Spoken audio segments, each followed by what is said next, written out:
Hi అండి. అందరికీ నమస్కారం. Welcome back to my channel. ఈ వీడియోలో ఏపీ ప్రభుత్వ సర్వీస్ మరియు ఫ్యామిలీ పెన్షనర్స్‌కి అసోసియేషన్ వారి విజ్ఞప్తి. మరి ఏంటనే పూర్తి వివరాలు వీడియోలో తెలుసుకుందాము. వీడియోని ఎక్కడే గాని స్కిప్ చేయకుండా ఎండ్ వరకు చూసేయండి. అప్పుడే ఇన్ఫర్మేషన్ పూర్తిగా అర్థమవుతుంది. అలాగే వీడియో చూస్తున్న ప్రతి ఒక్కరు వీడియోకైతే లైక్ చేయండి ఫ్రెండ్స్.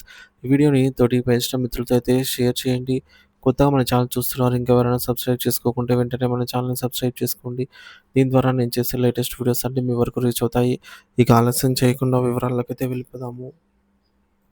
ఫ్రెండ్స్ ఇక విషయానికొచ్చినట్లయితే ప్రతి సంవత్సరం పెన్షనర్లు తమ పెన్షన్ నిరంతరాయంగా పొందేందుకు లైఫ్ సర్టిఫికేట్‌ను సమర్పించడం ఒక తప్పనిసరి ప్రక్రియ. ఇది కేవలం ఒక పత్రం సమర్పించటం మాత్రమే కాదు, ప్రభుత్వానికి, పెన్షనర్లకు మధ్య ఉన్న నమ్మకాన్ని, పారదర్శకతను నిలబెట్టే ఒక ముఖ్యమైన బాధ్యత. అయితే ఈ ప్రక్రియపై సరైన అవగాహన లేకపోవడం, కొన్నిసార్లు దురాశ కారణంగా కొందరు పెన్షనర్ల కుటుంబ సభ్యులు తెలియక చట్టపరమైన చిక్కుల్లో పడుతున్నారు. ఈ నేపథ్యంలో పెన్షనర్ల అసోసియేషన్లు గుర్తించిన కొన్ని కీలక అంశాలను జాగ్రత్తగా మనం పరిశీలిద్దాం. మొదటిది అవగాహన లోపం. ఎలాంటి అనర్థాలకు దారితీస్తుందనేది చూద్దాము. ఒక వాస్తవ ఘటన. ఈ అంశం యొక్క తీవ్రతను అర్థం చేసుకోవడానికి ఇటీవల జరిగిన ఒక వాస్తవ సంఘటనను ఉదాహరణగా తీసుకుందాము. ఒక కుటుంబ పెన్షన్‌దారులు ఫ్యామిలీ పెన్షనర్ 2024 ఫిబ్రవరిలో తన డిజిటల్ లైఫ్ సర్టిఫికేట్‌ను ఆన్‌లైన్‌లో విజయవంతంగా సమర్పించారు. దురదృష్టవశాత్తు ఆ మరుసటి నెల మార్చిలోనే ఆమె మరణించారు. జరిగిన తప్పిదం ఏంటంటే, ఆమె వారసులు ఆ మరణ వార్తను సంబంధిత ఉప ఖజానా కార్యాలయానికి అంటే ఎస్‌టిఓ గారికి తెలియజేయలేదు. దానివల్ల ప్రభుత్వం దృష్టిలో ఆమె జీవించి ఉన్నట్టు లెక్క. ఫలితంగా ఆమె బ్యాంకు ఖాతాలో ప్రతి నెల పెన్షన్ జమ అవుతూనే ఉంది. విషయం తెలియకో లేక దురాశతోనో ఆమె వారసులు ఆ డబ్బును ఏటీఎం ద్వారా డ్రా చేస్తూ వచ్చారు. ఈ సంఘటన చిన్న పొరపాటుగా అనిపించిన ఇది తీవ్రమైన చట్టపరమైన పరిణామాలకు దారితీస్తుంది. ఇది ప్రభుత్వ సొమ్మును మోసపూరితంగా పొందడమే అవుతుంది. చట్టపరమైన పరిణామాలు మరియు నష్టాలు.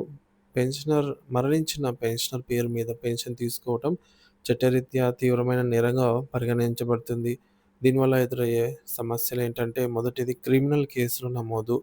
ఇది ప్రభుత్వ నిధులను మోసపూరితంగా దుర్వినియోగం చేయడం కిందికి వస్తుంది. వారసులపై చీటింగ్ కేసు ఐపీసీ సెక్షన్ 140 మరియు ఫోర్జరీ వంటి క్రిమినల్ కేసులు నమోదు చేసే అధికారం ప్రభుత్వానికి ఉంది. ఇక రెండవది పూర్తి మొత్తం రికవరీ. చట్టవిరుద్ధంగా పొందిన మొత్తం పెన్షన్‌ను వడ్డీతో సహా ప్రభుత్వం రికవరీ చేస్తుంది. దీనివల్ల కుటుంబంపై తీవ్రమైన ఆర్థిక భారం పడుతుంది. మూడోది కోర్టు విచారణలు. పోలీసు కేసులు, కోర్టుల చుట్టూ ఏళ్ల తరబడి తిరగాల్సి వస్తుంది. ఇది మానసిక వేదనతో పాటు ఆర్థికంగానూ కుటుంబాన్ని కృంగదీస్తుంది. నాలుగోది ఇతర ప్రయోజనాలను కోల్పోవటము. నిజాయితీగా వ్యవహరించి ఉంటే వారసులకు చట్ట ప్రకారంగా అందాల్సిన అంత్యక్రియల ఖర్చులు, ఫ్యూనరల్ చార్జెస్ 25,000 అలాగే లాంగ్ టర్మ్ ఏరియర్స్ వంటి ప్రయోజనాలను కూడా కోల్పోయే ప్రమాదం అయితే ఉంది. ప్రభుత్వం ఎలా గుర్తిస్తుంది అంటే, మీరు సమాచారం ఇవ్వకపోయినా ఈ విషయం ఏదో ఒక రోజు బయటపడుతుంది. ఎలా అంటే ఇతర వ్యక్తుల ద్వారా ఎక్స్‌టిఓ కార్యాలయానికి ఈ విషయం తెలిసినప్పుడు గానీ, లేదంటే తర్వాతి సంవత్సరం లైఫ్ సర్టిఫికేట్ సమర్పించేటప్పుడు అధికారులు విచారణ కోసం ఇంటికి వచ్చినప్పుడు ఏ మార్గంలో తెలిసినా గానీ, జరిగే నష్టం చట్టపరమైన చర్యలు మాత్రం తీవ్రంగా అయితే ఉంటాయి.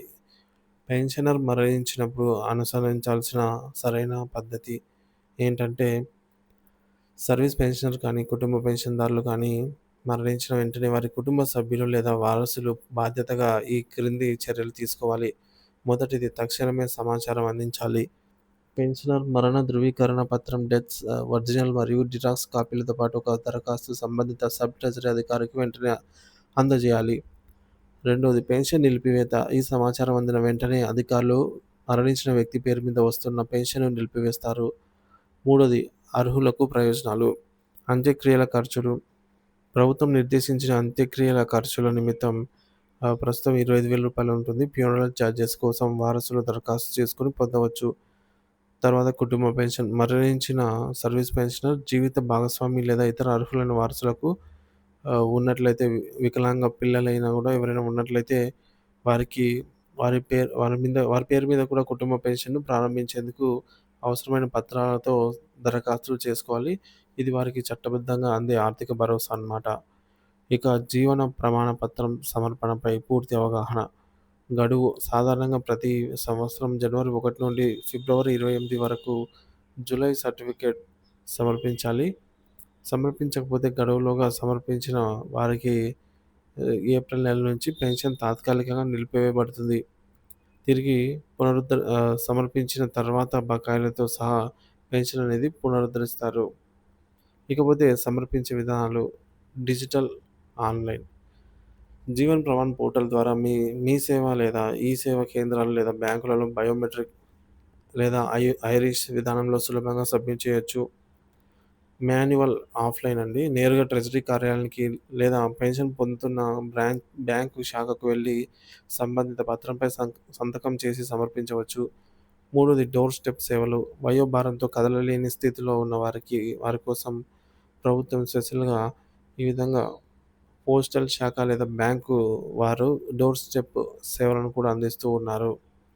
ఇకపోతే మనందరి బాధ్యత లైఫ్ సర్టిఫికేట్ అనేది కేవలం పెన్షనర్ బాధ్యత మాత్రమే కాదు, వారి కుటుంబ సభ్యులది కూడా. తెలియక చేసే చిన్న పొరపాట్లు భవిష్యత్తులో తీవ్రమైన ఇబ్బందులకు గురిచేస్తాయి.